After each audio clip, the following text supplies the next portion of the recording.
Hello and welcome to YouTube channel fact riders. दोस्तों, कई शहरों में गवर्नमेंट ने मॉक ड्रिल किया, सायरन बजाए गए, लोगों को शेल्टर्स दिखाए गए और कुछ एक्सरसाइजेस भी करवाई गई। लेकिन एक सवाल अब भी सबके दिमाग में है, अगर कल को असल में न्यूक्लियर अटैक हो जाए तो हम क्या करें? ड्रिल तो हो गई, लेकिन असली सिचुएशन में जिंदा रहने के लिए क्या स्टेप्स लेने चाहिए? इसका रोड मैप किसी ने नहीं दिया। क्या आप जानते हैं कि न्यूक्लियर ब्लास्ट के बाद कौन से सेकंड्स, कौन से मिनट्स और कौन से घंटे आपकी जिंदगी का फैसला करते हैं? आज की वीडियो में हम बात करेंगे न्यूक्लियर अटैक के बाद में होने वाले असर के बारे में, और सबसे इंपॉर्टेंट, उस रेडिएशन से कैसे बचा जाए जो आंखों से दिखती नहीं पर अंदर ही अंदर आपको मार सकती है। तो आइए वीडियो को शुरू करते हैं।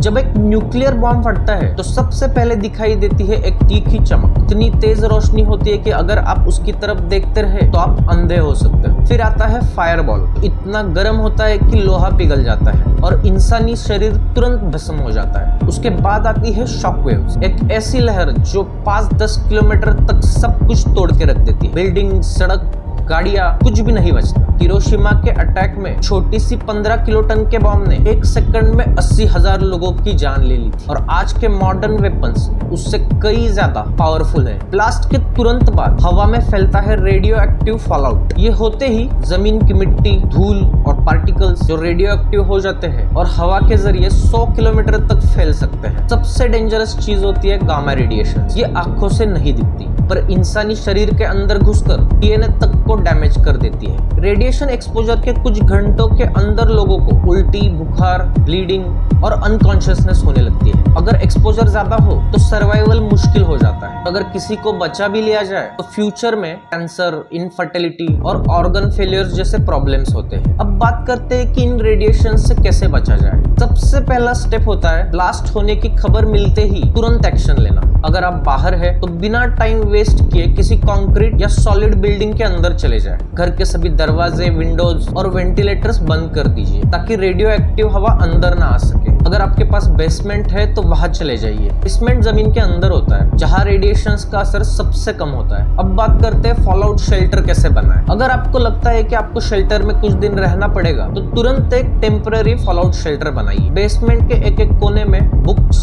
मैट्रेस या मिट्टी के बैग्स का यूज करके एक थिक वॉल बनाइए। ऊपर से शील्डिंग के लिए आप पानी के जेरी कैंस, बुक्स या फिर मैट्रेसेस का यूज कर सकते हैं। शेल्टर का एंट्री पॉइंट एल शेप का होना चाहिए ताकि डायरेक्ट रेडिएशंस अंदर ना आ सके। अभी शेल्टर के अंदर आपको क्या क्या चीजें रखनी चाहिए? सील्ड कैंड फूड, पानी कम से कम 3 लीटर पर पर्सन पर डे के हिसाब से, टॉर्च, बैटरीज, रेडियो, मास्क और iodine tablets. Potassium iodide tablet लेने से radio active iodine thyroid gland में जमा नहीं होती। इस टैबलेट को ब्लास्ट के 6 घंटे के अंदर लेना ज्यादा इफेक्टिव होता है। उस वक्त डॉक्टर की सलाह लेना बहुत जरूरी है। ये टैबलेट बच्चों, प्रेग्नेंट वुमेन्स और बुजुर्ग लोगों के लिए एक लाइफ सेविंग हो सकता है। अगर आप ब्लास्ट के बाद बाहर से अंदर आ रहे हैं तो सबसे पहले अपने कपड़ों को उतार कर एक सील्ड प्लास्टिक बैग में डाल दीजिए। उसके बाद एक नॉर्मल टेम्परेचर पानी के साथ अच्छी तरीके से साबुन लगाकर नहा दीजिए।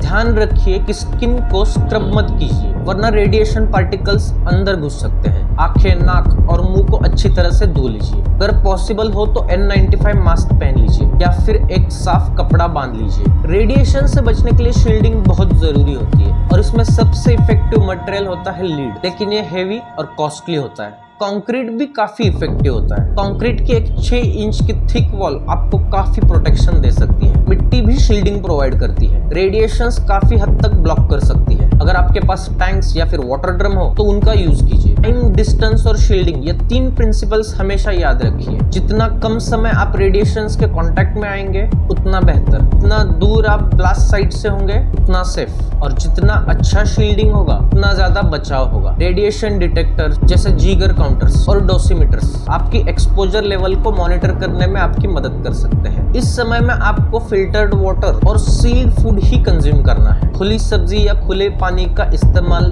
गलती से भी मत कीजिए। दोस्तों, एक न्यूक्लियर वॉर जो है वो एक दिन का इंसिडेंट नहीं होता। इसका असर कई दिनों, हफ्तों, कई सालों तक चलता है। लेकिन अगर आप तैयार हैं, अगर आपने पहले से सर्वाइवल प्लान बना के रखा है, तो आप रेडिएशन से बच सकते हैं। ये वीडियो बनाने का मकसद सिर्फ डर दिखाना नहीं है, बल्कि आपको तैयार करना है। अगर आप चाहते हैं कि मैं इस टॉपिक पर एक डिटेल्ड वीडियो बनाऊं, जैसे कि बंकर्स कैसे बनाएं, आयोडीन टैबलेट का सही यूज, या फिर ब्लास्ट के बाद की फूड मैनेजमेंट, तो कमेंट में सर्वाइव जरूर लिखना और वीडियो को लाइक करके चैनल को सब्सक्राइब जरूर करना। तो मिलते हैं अगली वीडियो में। Till then just take very good care of yourself.